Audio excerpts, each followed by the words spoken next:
Hello Ramen Nation, Chris Cobain here bringing you another Pokemon Omega Ruby Alpha Sapphire Wi-Fi battle against one of the mods in my Twitch chat named Zach, aka N1ght5car, for those of you who are from Twitch and would know who he is. This was a really, it wasn't like a super serious battle. This battle was kind of like just a funny jokey kind of one, and it turned out to be really nice, so it should give some people a laugh at the end of this. So we'll go ahead and take a look at the team previews right off the bat here. I'm carrying the regular Rotom. I actually have had that for a while. I don't know if I've ever shown it on YouTube before. I might have, but I've had him for a while. I really don't use him that often, but I figured he worked well on this team, so we decided to give him a go. Outside of him, though, Hydreigon, Mega Aggron, Florges, Weavile, Sandslash, nothing too out of the blue, you know, there, except for the Rotom for that team. I guess Sandslash is kind of not used as much, but still.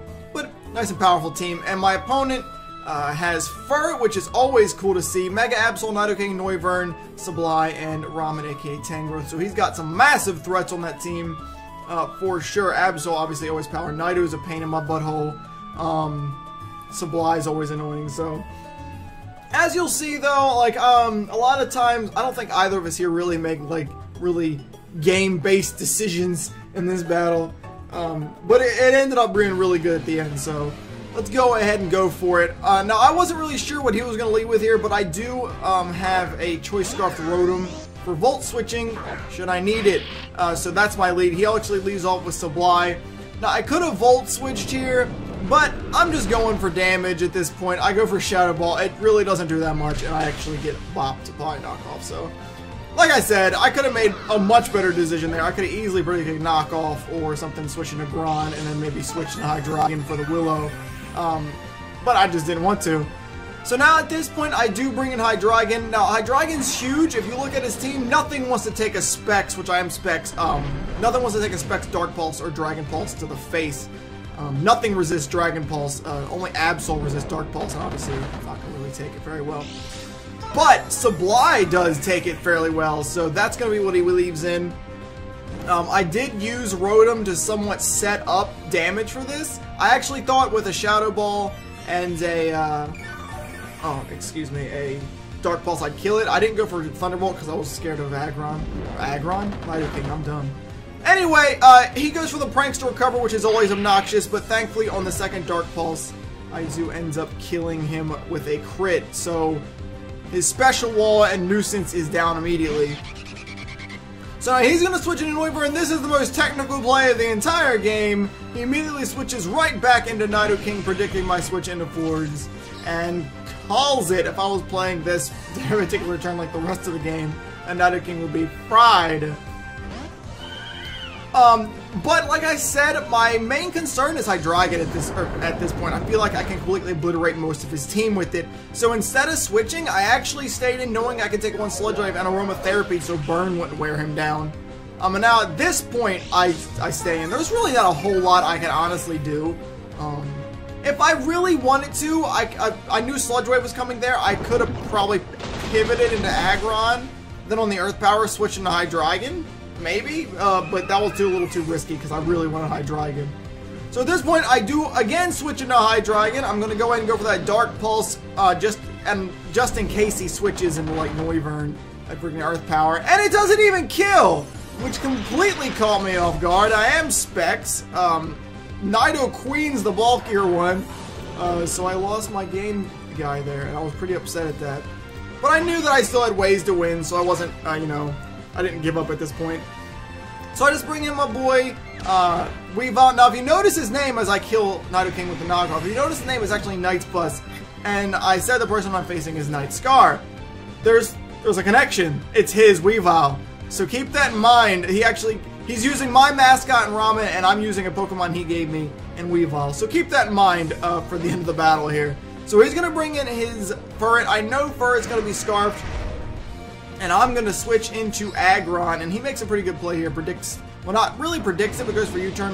U-turn Scarf would kill Weavile anyway, so that was a really good play. And it actually sets him up pretty nicely here, because he can bring in Noivern. Now, this is probably, honestly, probably a misplay. Even when I'm not trying 100% here, you know, I should have switched though. I could have easily switched into Sand Slash to take it, let him die, and then brought in Weavile, and then nothing wants to switch in on an Ice Punch. Even Tang wouldn't take it super well. But instead, I stay in, I know I can take it, and I Thunder Wave him, and then I don't... this one I'm actually confused about. I use Stealth Rock. I don't even know why. Like, I'm looking back at it going, I have no idea why I hit Stealth Rock. I could have Iron Headed him, tried for Paraflinching. The reason this is a giant misplay, though, is because if I can get rid of Noivern, the other 3 Pokemon are not going to touch me. I'm not going to touch Ramen very well, but they're not going to touch me either. You know, Furret and Absol both completely worthless against Aggron, so I could have saved him. But either way, I do lose Aggron. I am able to switch right into Weavile, and obviously I'm going to obliterate that with Ice Punch, and that's the end of Noivern. So now it's 3-on-2 here. He brings in Furret again. Now, again, I was actually predicting him to go for U-turn, but I think he forgot who I had in the back.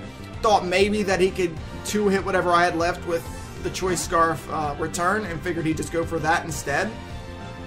But it is Sand Slash. Sand Slash hits max HP and bulky and carries the Rocky Helmet. It does a good 30-something% 3-hit KO, but not quite enough. So he goes for another one, doesn't quite do enough to hit me again, actually. I can actually deck another one. And I went for X-Scissor. Could have killed it with Earthquake, but obviously scared of Tangrowth, and it deals super damage against Absol too. And I knew, you know, it's alright, because at very base, even if he kills me with that return, he dies to the Rocky Helmet, so it's all good.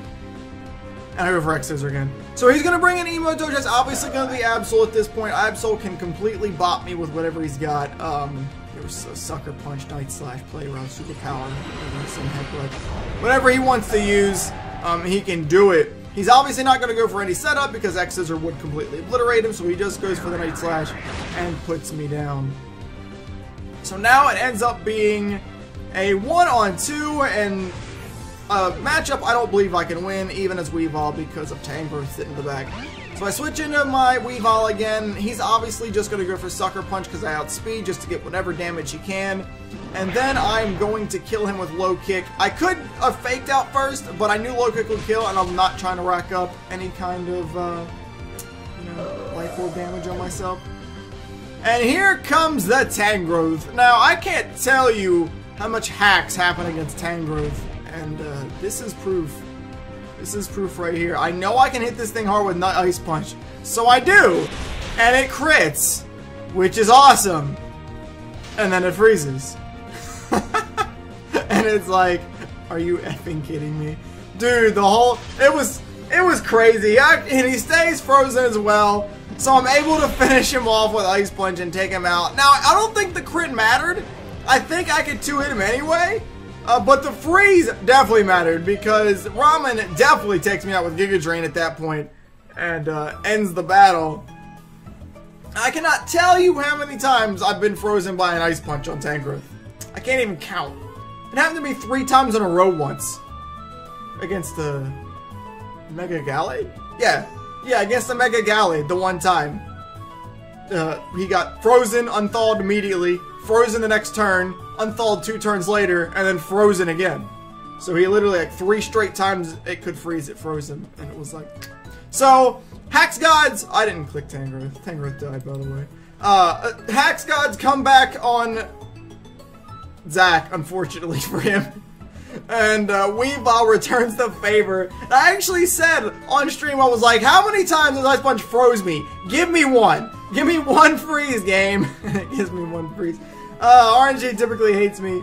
I played that game like a scrub, though, obviously. I didn't really make any plays that were like, wow, that was a good play. I almost exclusively just let things die and then got lucky at the end. I mean, at least I set myself up to make it a close game, but, you know, I got the win anyway. Due to pure BS, but I'll take it any way I can get it. But anyway, guys, that's the end of the battle, so thank you guys for taking time out of day to watch the video. I really do appreciate it. If you guys enjoyed the hacks, and Weavile being a god. Make sure you hit that like button at the bottom of the screen. Make sure you subscribe to my YouTube channel for more Pokemon content as well. I try to get a video out every few days at the minimum. And if you guys have not had a chance to check out my live stream, make sure you do so over at twitch.tv/xchriscobain. That's where all the fun happens. It is a lot more hype than a pre-recorded, or a pre-recorded YouTube video. So instead of watching it, you know, pre-recorded through YouTube, you could actually see these moments happen live and just be part of the insanity that ensues in the chat when something like that happens. And that's it for me, though, you guys. So I hope to see you guys as part of my live stream. If you haven't got a chance to check it out, I'd love to see you guys there. Otherwise, I will see you guys in the next video.